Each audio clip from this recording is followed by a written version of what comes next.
Hey, what's up? My name is Kevin and I'm the Helpful Hero, here to help you leverage the awesome power that is HubSpot. In today's video, I've got version 108 of the Clean Pro theme ready to rock. It's got a handful of very cool little updates, many which have been requested by you, and if you did request them, you will know. So thank you for that. I really appreciate it. Plus, I've got a brand new module for you. So without further ado, let's just jump straight into Clean Pro version 108. And you can already see a couple of these little minute updates that I've added here, including the ability to add gradient to text elements and icons into standard buttons. I'll show you that in just a moment. You have also got a brand new hover cards module, which I'll cover, which is probably one of the more popular modules. So I've completely redone it. I've added in gradient backgrounds. Of course, you got image backgrounds, solid backgrounds. You can add a bunch of these, and there's a handful of other cool style options, which I'll show you in a moment. Not only that, new forms finally work in custom modules. I've gone through and added wherever you can add a form in any of the Clean Pro modules, specifically the Magic module. You can now use the non-legacy forms. Thank you, HubSpot. Thank you. I really appreciate you finally allowing us to do this. At any rate, let me show you a few of the cool stuff inside. Now again, the gradients headlines, this is specifically with the Magic module right now. Now I may roll this out in the theme settings, but for now, if you want to utilize a gradient headline, what you can do is you can go into any column and there's going to be a new content element. God, I love these content elements. This is what I love about the Magic module. It's so freaking cool. So now you're going to see right here, you have the gradient heading text option that you can select. You can easily select what type of heading that you want to attribute it to, and then come down here and set the two colors, right? So let's just do something different. Let's get crazy here. We'll do this, and we'll maybe go into like let's just do some cool little orangey red. Oh my God, I'm getting crazy with this. Come on. Whatever, that's good enough. Let's just see what this looks like. Yeah, it's pretty freaking cool. Now, of course, you can change the angle. So if you wanted it to, go up this way, give you some slight variation, play with that, have some fun with it.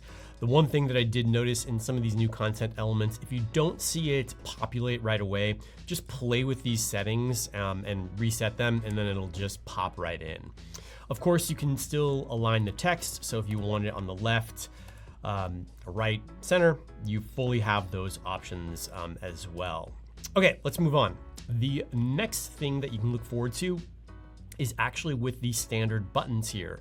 So if we go back here and we look at our buttons and we go into the standard buttons, now you're going to be able to see the ability to add an icon.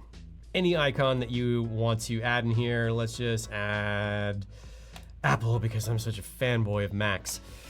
Apply those changes, and now you have a little Apple icon. Now I built in a few different options for you, so if you wanted to have the icon on the left or right, you easily can do that.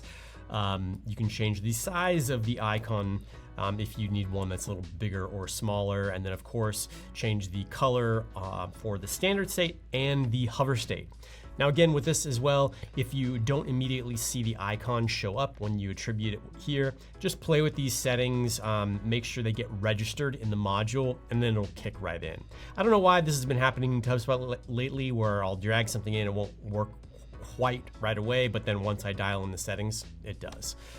So let's now move on to the hover cards module. So if we scroll right down here, open this up, this is going to follow a lot more of the newer modules like Versa cards as you're used to. So the one difference here is now you can come in under Start here and you can set the number of columns you want to show on desktop, tablet, and mobile. So be sure you dial those in. And more importantly, before we move on to the card, you want to come into the hover card settings and set the height according to the side of the card you have the most content on. And this is very, very, very important. So if you have a desktop height of 300, but you have a lot of context that's running out of view, you just want to make sure that you have these set correctly. So be sure you check the height options here under the Styles tab.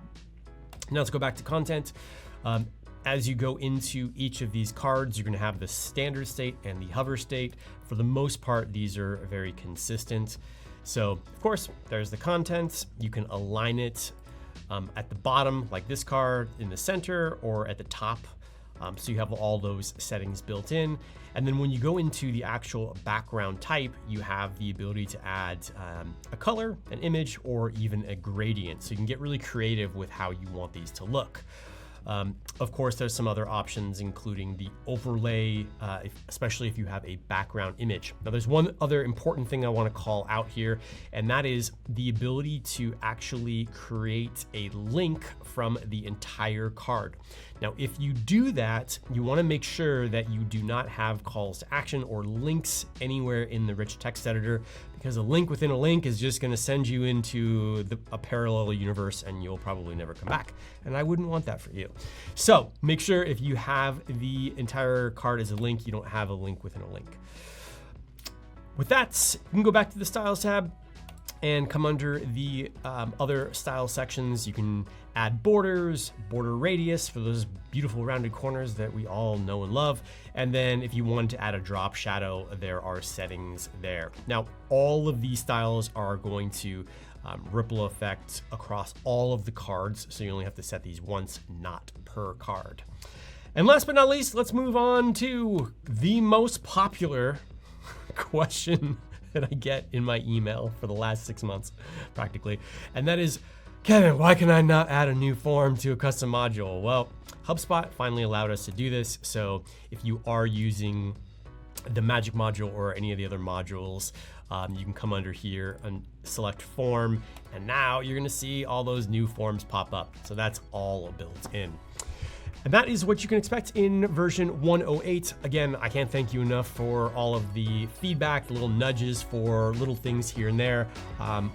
This is what makes Clean Pro awesome, because I love the feedback, I love incorporating it, I love making my own website better as a result of it. So thank you, thank you, thank you. I'll catch you in the next one and have a great week.